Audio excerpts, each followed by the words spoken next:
aujourd'hui pour vous faire un update lecture des plus random, c'est-à-dire que j'avais plein de livres à vous présenter. J'avais pas envie de faire une catégorie particulière de bouquins comme j'aime faire en ce moment. Donc j'ai pris de manière aléatoire plein de livres dont j'avais envie de vous parler. Pas forcément l'occasion. Et j'ai tout mis dans une seule vidéo. Ce sera un update lecture un petit peu plus long que d'habitude et j'espère que ça vous plaira. Veuillez excuser s'il vous plaît mon apparence un peu négligée. J'ai mon t-shirt pas repassé. Je suis aujourd'hui dans le cocooning le plus total. J'ai juste envie de mettre des choses confortables et de ne pas trop faire attention à ce que je porte. Donc soyez s'il vous plaît indulgents. Je voulais tout d'abord vous présenter une petite déception. J'ai envie de vous parler de Indian Creek de Pete Fromm, qui m'a fait rêver par sa couverture et par son histoire. C'est Pete Fromm qui va raconter sa propre histoire en fait. Il était à l'époque étudiant en biologie animalière et un peu perdu, il rêvait de vivre un petit peu dans les montagnes, comme de grands trappeurs l'expliquaient dans leurs bouquins qu'il adorait dévorer. Il a eu l'occasion de partir 7 mois dans la montagne, dans une petite tente complètement perdue. En gros, le job qu'il a trouvé, c'est de rester dans cette tente, donc tout seul au milieu de nulle part, et surveiller juste un petit étang parce qu'il peut y avoir de la glace et ça peut tuer les poissons qui ont été importés là pour pondre, pour faire repeupler la rivière ou je sais pas trop quoi. Il a sauté sur l'occasion, il a fait ça complètement par hasard et donc il est parti 7 mois là-bas. Et il nous raconte qu'il était avec son chien, qu'il a coupé du bois. Au départ ça partait très très bien, j'étais plutôt contente de ma lecture.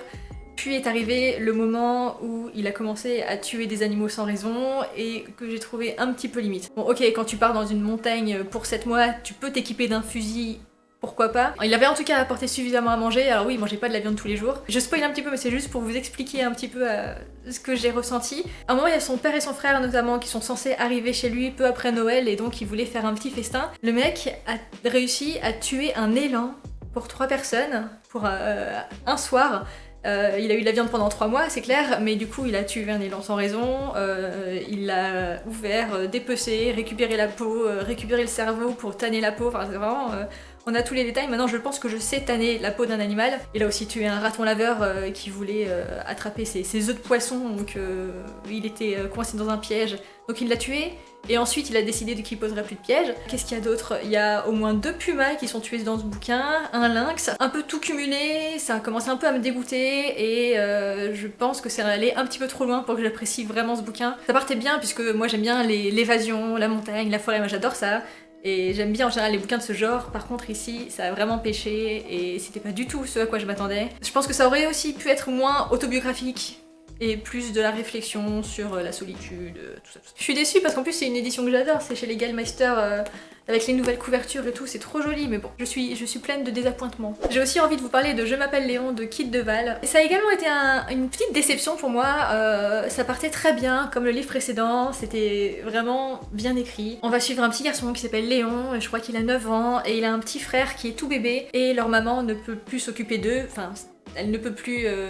Elle les laisse tomber en fait. Elle vit dans le même appartement. Sauf que c'est Léon qui va s'occuper de son petit frère, qui va lui changer ses couches, et puis un jour il y aura plus de couches et la maman va pas faire de courses. Elle arrive pas à se lever, elle est dépressive, elle va pas bien du tout. Du coup, Léon et son petit frère Jacques vont aller en famille d'accueil. Léon il a pas le même papa que son petit frère il est blanc, et Léon il est noir, et du coup le petit frère qui est bébé, un petit bébé blanc va être adopté très rapidement, et Léon, il y a aucune famille qui voudra de lui, et du coup il va rester tout seul dans sa famille d'accueil. Après un début d'histoire plein d'émotions, c'est retombé comme un soufflé. Après je pense que c'est peut-être moi qui n'ai pas été particulièrement sensible à l'histoire, c'est aussi dans un contexte alors politique, il me semble que c'est en Irlande dans les années 80 et il y avait un gros mépris encore envers les personnes noires à l'époque, donc il y a aussi quelques éléments du contexte que j'ai pas réussi à bien cerner. En fait comme le résumé semblait l'indiquer, je pensais que le petit Léon il allait partir à la recherche de son petit frère pour se retrouver, etc.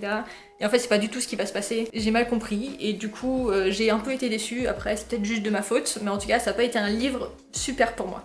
Alors que je sais qu'il a plu à beaucoup de monde, donc je ne sais pas trop. En fait j'ai l'impression que je vais vous présenter que des petites déceptions. Ça va être en fait l'update lecture des livres un peu moyens que j'ai pas trop apprécié.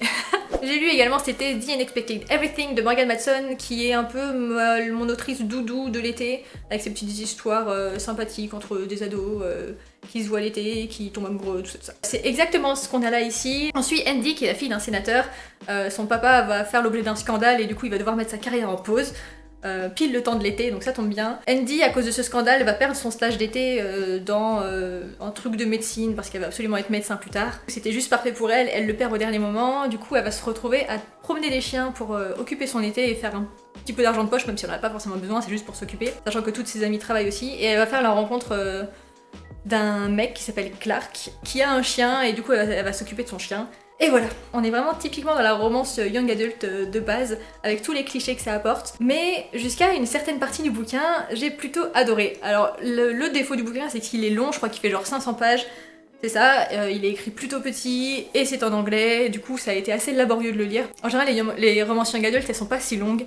Et donc là, ça traînait un petit peu en longueur. Mais bon, l'amitié entre Andy et ses potes était plutôt sympa. On arrive à une partie de l'histoire que je n'ai pas supportée. J'ai eu envie de tout abandonner parce que c'était juste trop nul. On arrive à 50 pages de la fin et c'est là qu'arrive le point culminant de l'histoire où tout s'effondre avant de tout remonter. J'en avais parlé sur Twitter, donc si vous me suivez, vous êtes déjà au courant. J'ai envie de vous spoiler juste pour parler un peu des clichés de la romance young adult. La fin de l'été arrive, Clark va retourner chez lui, je crois qu'il habite...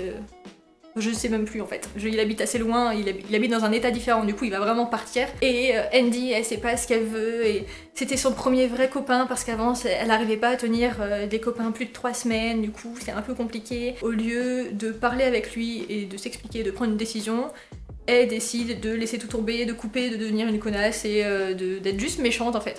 Alors qu'elle a pas été comme ça de tout le bouquin. Et puis forcément ça s'arrange dans les 50 dernières pages. Et donc voilà, c'était nul, je suis hyper déçue, Morgan Matson, you failed me, et je suis très triste.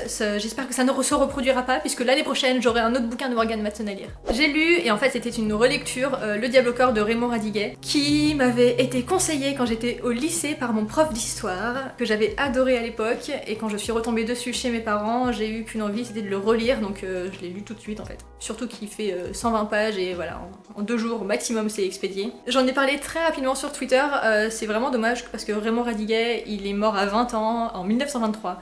Donc on n'a pas eu énormément de livres de lui, je crois qu'il y en a juste un deuxième qui est sorti. Trop triste, il est mort d'une fièvre en plus. Le fait est que ce livre est putain de misogyne.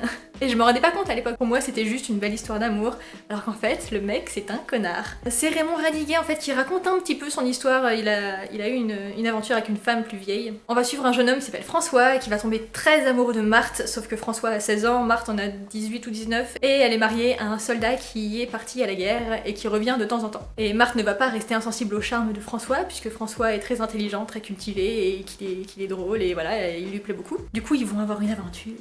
Et le mec c'est le pire des connards. J'ai noté quelques passages pour vous expliquer à quel point c'est un ingrat. C'est comme un adolescent quoi, il aime le drame, je crois que le drame le fait vivre et il adore ça.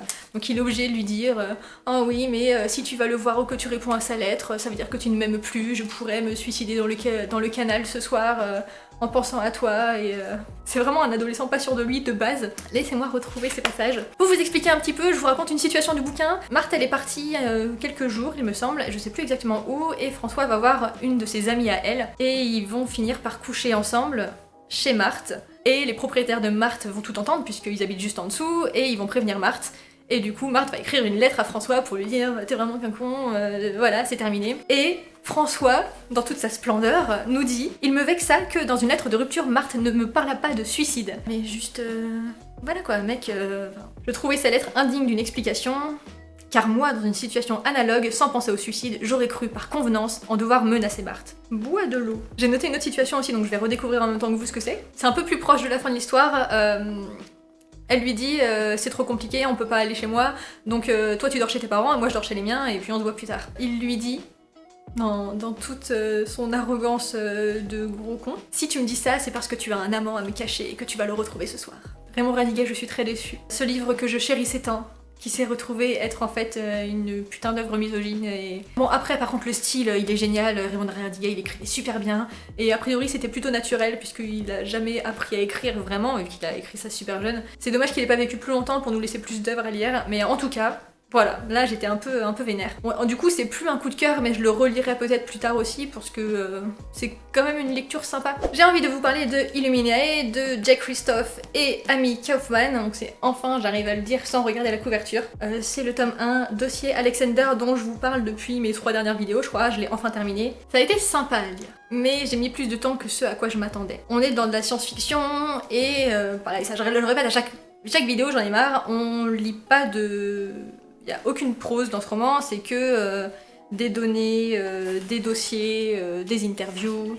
Il y a quoi? Il y a des récapitulatifs de vidéos, il y a des échanges par par messagerie instantanée. Du coup, normalement, ça va vite. Et en fait, j'ai pas réussi à être happée par l'histoire. Kaji et Ezra vivent sur une colonie, donc c'est une autre planète, et cette colonie va se faire attaquer par Bytech. Ils vont s'échapper, se retrouver sur 2 vaisseaux différents, et il y a un 3e vaisseau, et ce 3e vaisseau va se faire exploser par un des 2 vaisseaux. Et en plus de ça, ces 2 vaisseaux qui vont rester vont se faire prendre en chasse par un autre vaisseau encore, mais ça c'est les méchants de ce côté-là. Donc en gros, il faut avancer, il y a un truc qui vous suit, et il y a un de nos vaisseaux gentils qui a pulvérisé un autre vaisseau. Jusqu'ici tout va bien. Le truc c'est que juste avant de se faire attaquer, Kaji elle a rompu avec Ezra, et du coup ça va être le fil rouge de toute l'histoire. Cette fois-ci je ne vais pas vous spoiler dans ce bouquin.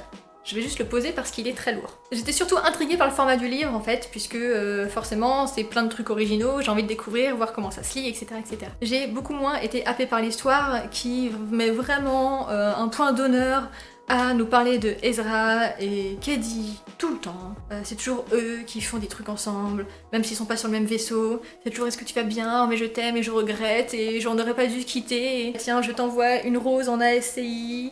Quel romantisme. Ça devient un petit peu mieux vers la moitié du livre quand tu commences à voir de l'action et à partir de là c'est plutôt prenant. Mais voilà, je sais pas si ça m'a suffisamment convaincue pour que je lise la suite vu qu'il y a le tome 2 qui est déjà dispo en français et que le tome 3 a eu sa couverture révélée en VO, où on devrait la voir peut-être l'année prochaine. Je suis plutôt circonspecte, très honnêtement, par lui Illuminae. Je suis pas très sûre d'avoir envie de retrouver les personnages dans le prochain tome. Je ne sais pas. Je pense qu'on pourrait juste essayer de faire un roman pour les young adultes, sans romance. C'est un défi que je fais au prochain auteur qui fera du young adult. S'il te plaît, ne mets pas de romance dedans, ou mets de la romance genre gentille et pas cliché comme on en voit partout. Merci. Donc c'est donc fini pour l'update lecture de la déception, j'espère que cette vidéo vous aura plu. N'hésitez pas comme d'habitude à me laisser en commentaire les bouquins, cette fois-ci, qui ne vous ont pas plu. Comme ça je peux les rayer d'une potentielle wishlist. Je vous dis à la prochaine, bye!